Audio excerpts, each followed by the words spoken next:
Support vector machine.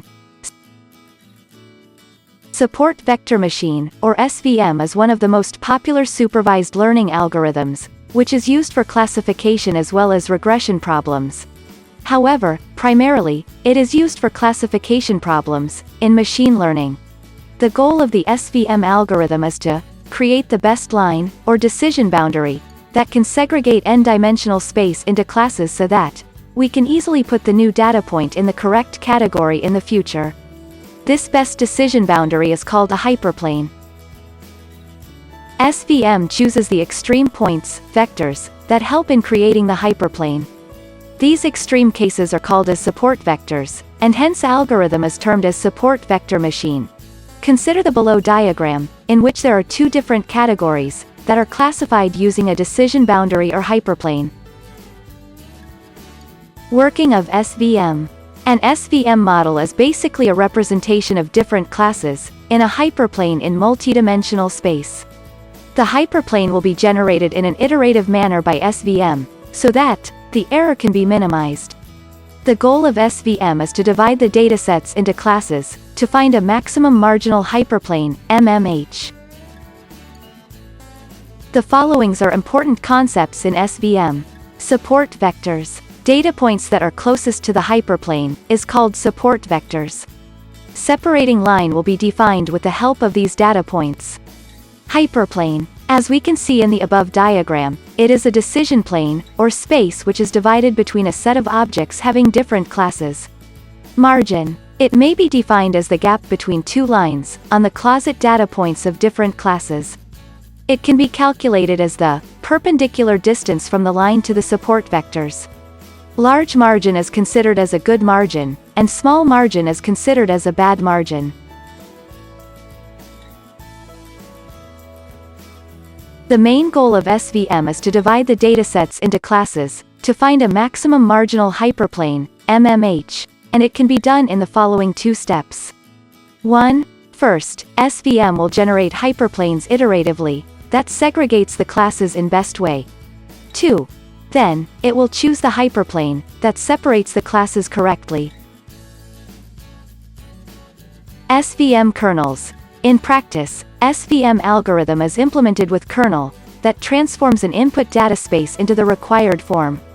SVM uses a technique called the kernel trick, in which kernel takes a low-dimensional input space and transforms it into a higher dimensional space.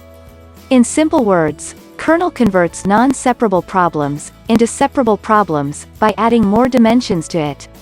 It makes SVM more powerful, flexible, and accurate. Types of SVM. SVM can be of two types. 1. Linear SVM. Linear SVM is used for linearly separable data, which means if a dataset can be classified into two classes by using a single straight line, then such data is termed as linearly separable data, and classifier is used called as linear SVM classifier. 2. Nonlinear SVM. Nonlinear SVM is used for non-linearly separated data, which means if a dataset cannot be classified by using a straight line, then such data is termed as nonlinear data, and classifier used is called as nonlinear SVM classifier. Linear SVM. The working of the SVM algorithm can be understood by using an example. Suppose we have a dataset that has two tags, green and blue, and the dataset has two features x1 and x2. We want a classifier that can classify the pair x1, x2 of coordinates in either green or blue. Consider the below image. So as it is 2D space, so by just using a straight line, we can easily separate these two classes.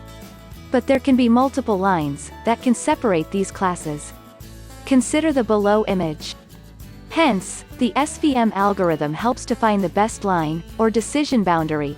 This best boundary, or region, is called as a hyperplane. SVM algorithm finds the closest point of the lines from both the classes. These points are called support vectors. The distance between the vectors and the hyperplane is called as margin. And the goal of SVM is to maximize this margin. The hyperplane with maximum margin is called the optimal hyperplane. Nonlinear SVM. If data is linearly arranged, then we can separate it by using a straight line, but for nonlinear data, we cannot draw a single straight line. Consider the below image. So to separate these data points, we need to add one more dimension. For linear data, we have used two dimensions, x and y, so for nonlinear data, we will add a third dimension z. It can be calculated as z equals x squared plus y squared. By adding the third dimension, the sample space will become as below image. So now, SVM will divide the datasets into classes in the following way. Consider the below image.